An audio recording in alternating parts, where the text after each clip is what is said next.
ശുഭദിനം. പലപ്പോഴും ജീവിതത്തിൽ ആകസ്മികമായി സംഭവിക്കുന്ന ഏതെങ്കിലും ഒരു സന്ദർഭം അല്ലെങ്കിൽ ഏതെങ്കിലും ഒരു സംഭവമായിരിക്കും നമ്മുടെ ജീവിതത്തെ ആകെ മാറ്റിമറിക്കുന്നത്. ബാബ ആംതയുടെ കാര്യം തന്നെ എടുത്താൽ അദ്ദേഹം ജീവിതത്തിലെ ചെറുപ്പത്തിലേ തന്നെ പാടത്ത് പണിയെടുക്കുന്ന ആൾക്കാരെയൊക്കെ കണ്ടാണ് വളർന്നതെങ്കിലും ഒരിക്കൽ ഇതുപോലെ തന്നെ അത് യാത്ര ചെയ്യുന്ന സമയത്ത് നന്നായിട്ടുള്ള മഴയുള്ള കോരിച്ചൊരിയുന്ന ഒരു മഴയുള്ള സമയത്ത് അദ്ദേഹം യാത്ര ചെയ്യായിരുന്നു.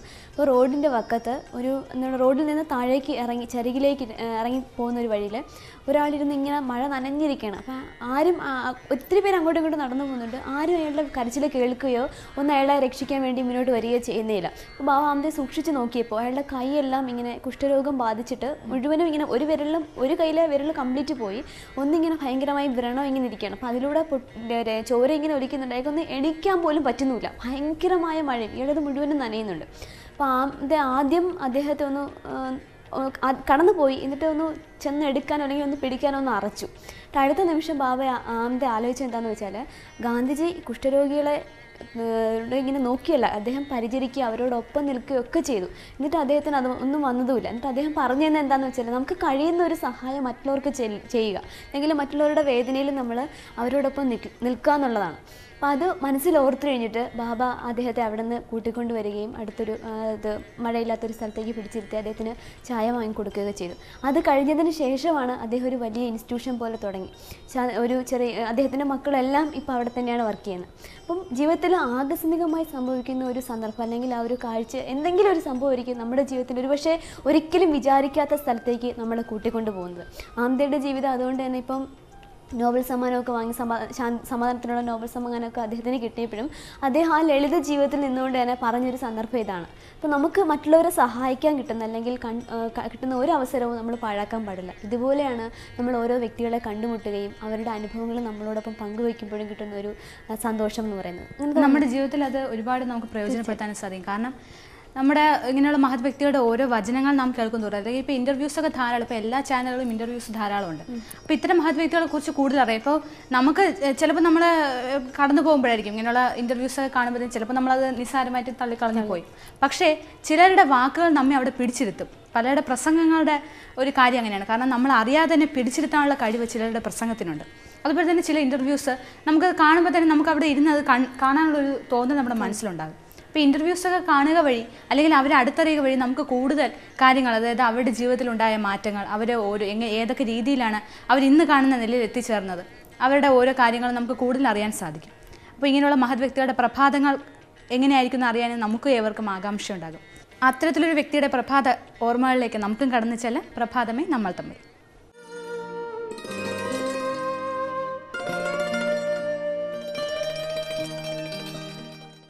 നമസ്കാരം, എല്ലാവർക്കും ഗുഡ് മോർണിംഗ്. എൻ്റെ പേര് കവിത നായർ. ഞാൻ ആർട്ടിസ്റ്റാണ്. സീരിയലൊക്കെ അഭിനയിക്കുന്നു. എൻ്റെ വീട് കോട്ടയമാണ്.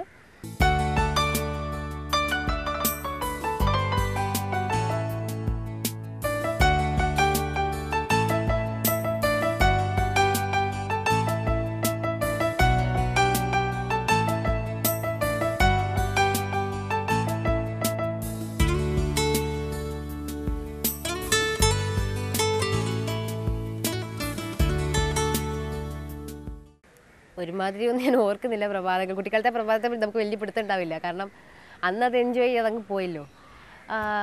ഇപ്പോഴും ഓർമ്മയിലുള്ള പ്രഭാതങ്ങൾ എന്ന് പറഞ്ഞാൽ കൂടുതലും വെക്കേഷൻ ടൈമിലായിരിക്കും. കാരണം അല്ലാത്ത സമയങ്ങളിൽ നമ്മൾ സ്കൂളിലോട്ട് ഓടാനുള്ള രാവിലെ എഴുന്നേൽക്കുന്നു, അമ്മ എഴുന്നേൽപ്പിക്കുന്നു, ഉന്തിത്തള്ളി സ്കൂളിലോട്ട് യൂണിഫോമൊക്കെ കുളിപ്പിച്ച് സ്കൂളിലോട്ട് അയക്കുന്നു, അതൊക്കെയല്ലേ. വെക്കേഷൻ ടൈമിൽ മാക്സിമം നമ്മൾ കിടന്നുറങ്ങും. ഉറങ്ങിക്കഴിഞ്ഞ് പിന്നെ പകൽ കിടന്ന് കളിക്കും. പ്രഭാതങ്ങളൊക്കെ മിസ് ചെയ്യുന്നത് വെക്കേഷൻ ടൈമിലാണ്. ഒന്നും കാണാറില്ല ആ സമയത്ത്, രാവിലെ ഒന്നും ഉണ്ടാവാറില്ല. അതിനുശേഷം വലുതായതിന് ശേഷം ഇപ്പോഴത്തെ പ്രഭാതം എന്ന് പറയുന്നത് മുതിർന്നതിന് ശേഷം ഒരു +2 അല്ലെങ്കിൽ ഡിഗ്രി ആ ടൈമൊക്കെ ആകുമ്പോഴത്തേക്കും നമ്മൾ കുറച്ചുകൂടെ റെസ്പോൺസിബിൾ ആവുമല്ലോ.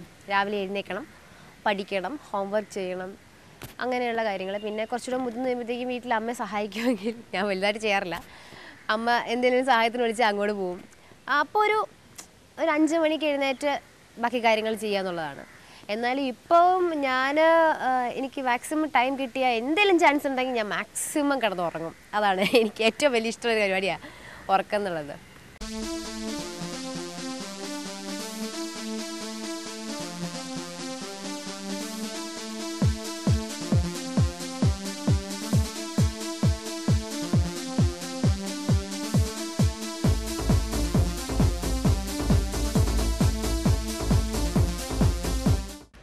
സന്തോഷമുള്ള പ്രഭാതങ്ങൾ, എല്ലാ പ്രഭാതങ്ങളും സന്തോഷത്തോടെ ആയിരിക്കും. അന്ന് എന്തെങ്കിലും ദുഃഖകരമായിട്ടുള്ള സംഭവങ്ങൾ നടന്നാൽ മാത്രമേ അങ്ങനെ ഉണ്ടാവാറുള്ളൂ. രാവിലെ അങ്ങനെ മോശം കാര്യങ്ങൾ സംഭവിച്ചിട്ടുള്ള വളരെ വളരെ വളരെ വളരെ വിരളമാണ്, ഒന്നും ഓർമ്മയിൽ കിട്ടുന്നില്ല.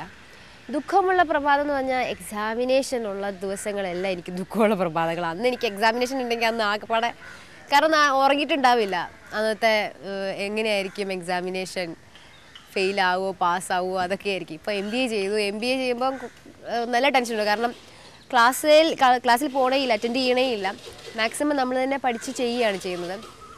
അപ്പോൾ ടെൻഷൻ കൂടുതലാണ്. എക്സാമിനേഷൻ ടൈമിൽ നല്ല ടെൻഷൻ ഉണ്ടാവാറുണ്ട്. പിന്നെ എന്തെങ്കിലും നമ്മൾ ഫിസിക്കലി ഭയങ്കര എന്തെങ്കിലും അസുഖമൊക്കെ പിടിപെട്ട് കിടക്കുകയാണ്, ഷൂട്ടിംഗ് ഉണ്ടെങ്കിലും രാവിലെ സുഖമായിട്ട് എഴുന്നേക്കാൻ പറ്റില്ല. അല്ലാതെ വിഷമമുള്ള പ്രഭാതങ്ങളൊന്നും ദൈവം സഹായിച്ച് ഇതുവരെ ഉണ്ടായിട്ടില്ല.